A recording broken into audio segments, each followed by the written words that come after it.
आता 2 शिट्या झाल्यावर कुकर बंद केला आणि तसंच एक 5 मिनिटं ठेवलेलं. हां, एवढं शिजलं तर बस आहे. कारण काय होतं, जास्त पण मऊ झालं की नाही मग खिसता येत नाही. म्हणून आता काढून घेते. थोडेफार कच्चे असले तर परत शिजवता येतील, पण जास्त जर गिर झाले तर प्रॉब्लेम येतो.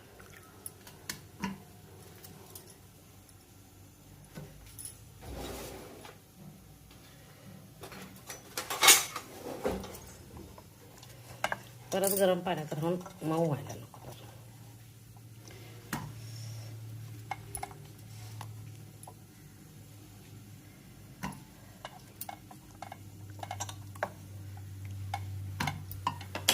आता करेक्ट झालं असं एवढंच व्हायला पाहिजे. तेही काढता आलं पाहिजे येतं. मी पाण्यातनं काढलं म्हणजे परत हे व्हायला नको, मऊ व्हायला नको. आता हे गार करायला ठेवते.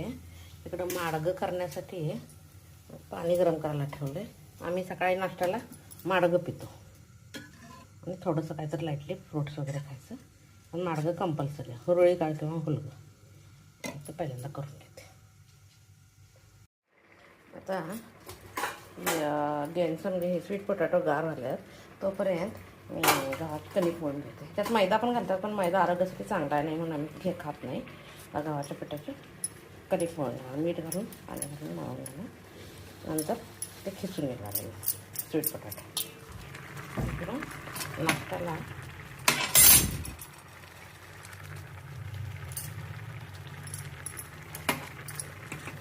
ओट्स केल्यातच ओट्स आणि शेवयाचा ओट्स नंतर आता कणिक भिजवून घेतले. थोडंसं त्याच्यात तेल घालायचं म्हणजे मऊ राहतं.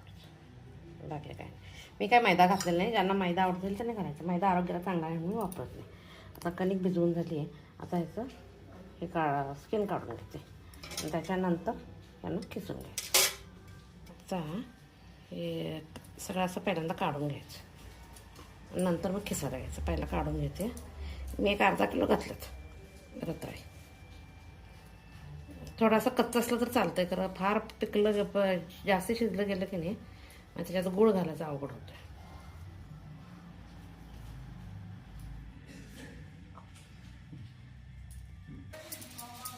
आता हे असं सगळं व्यवस्थित खिसून घ्यायचं.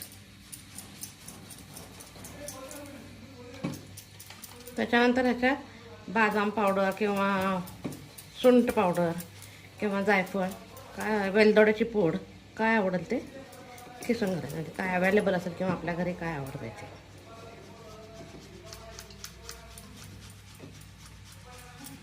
आता खिसून हे तयार झाले.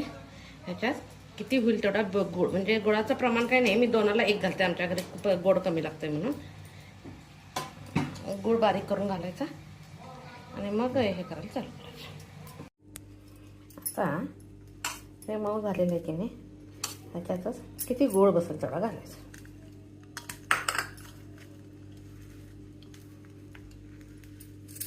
मी ह्याच्यातच गूळ चेचून बारीक घेतानाच की नाही हे केलं. त्याच्यातच 2 वेलदोडे चेचून वेलदोडे बदाम पावडर वगैरे किंवा ह्याचे जायफळ पावडर वगैरे ऑप्शनल आहे. गूळ पण आपल्या घरात किती आवडते गोड त्याच्यावर आवडतं.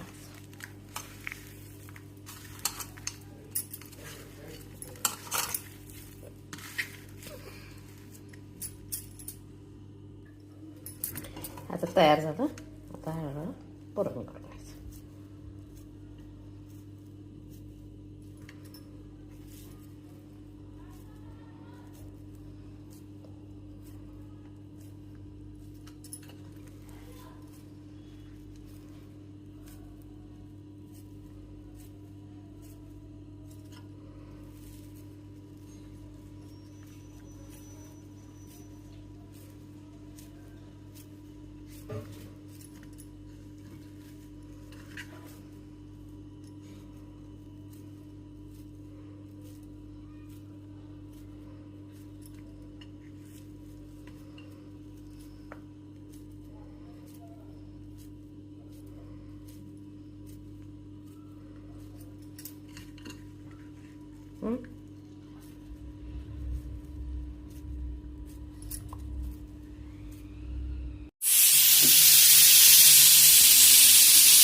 जर काय ह्याचं गुळ आणि रताळ्याचं कॉम्बिनेशन करेक्ट झालं की नाही,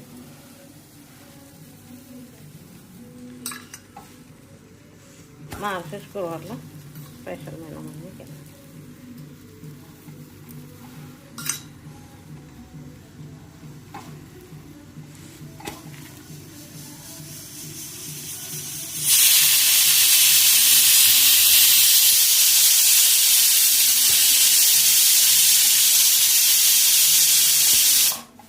करेक्ट झालं तर त्याचा फुटायचा वगैरे प्रश्न येत नाही. तुपावर खाऊ शकता, गुळवणीची वगैरे काही गरज नसते, पण त्याच्यात ऑलरेडी गोडपणा जास्त असते. कुकरचा गॅस बंद करते.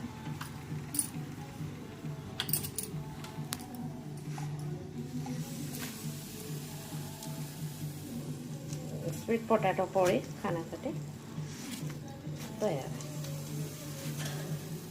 माझी रेसिपी आवडत असेल तर लाईक शेअर सबस्क्राईब करा.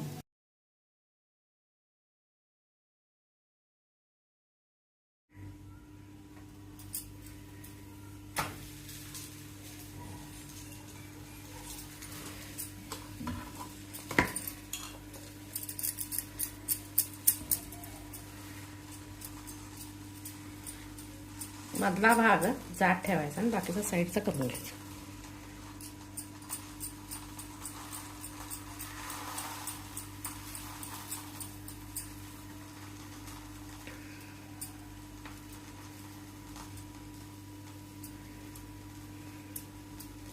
तर पुरण काटोकाट घातलं की पोळी पण काटोकाट येते.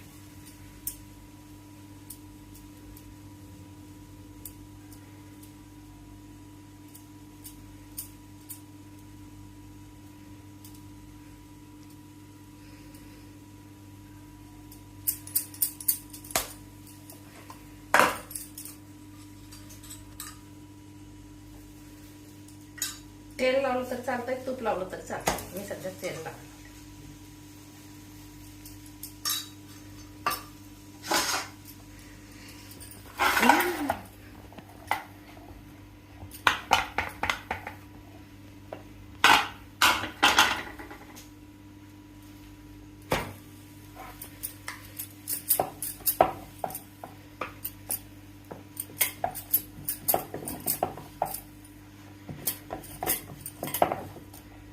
जर हे रताळी जास्त शिजली की नाही त्यात गुळ घालायचा अवघड होतो. रताळी जरा कच्च्यावर ठेवायची.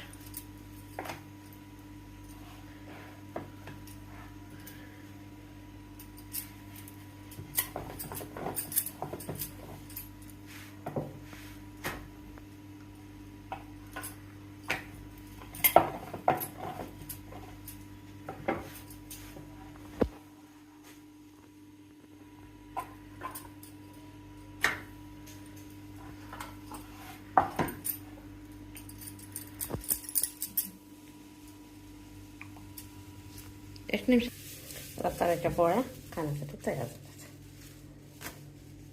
तर गार होण्यासाठी हे अशा साईडला पसरून घालायचे.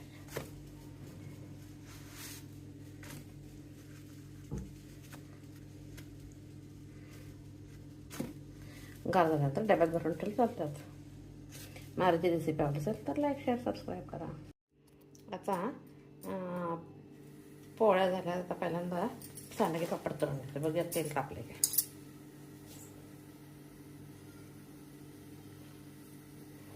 थोडासा गॅस मोठा करायचा.